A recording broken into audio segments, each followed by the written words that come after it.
Des sirènes à Abu Ghosh, à quelques kilomètres de Jérusalem. C'est la première fois que les roquettes du djihad islamique atteignent ce secteur depuis le début des violences déclenchées par Israël vendredi. Comme la plupart des tirs, les roquettes sont détruites dans les airs par le système du dôme de fer. Les violences se poursuivent avec des raids particulièrement violents à Gaza, une explosion à Jebalia dans la nuit dans le nord de l'enclave palestinienne a tué plusieurs personnes, dont des enfants. On était assis dans la rue et soudain on a vu une explosion. On est venu en courant et c'est là qu'on a trouvé des corps déchiquetés d'enfants. Il n'y avait pas d'ambulance.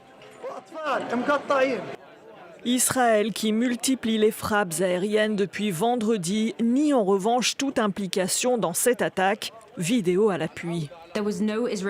Israël n'était pas en opération dans cette zone de la bande de Gaza à ce moment-là.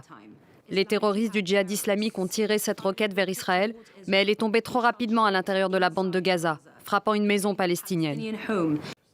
Israël revendique en revanche avoir tué l'un des commandants du djihad islamique au cours de la nuit. Khaled Mansour était responsable des opérations dans le sud de la bande de Gaza.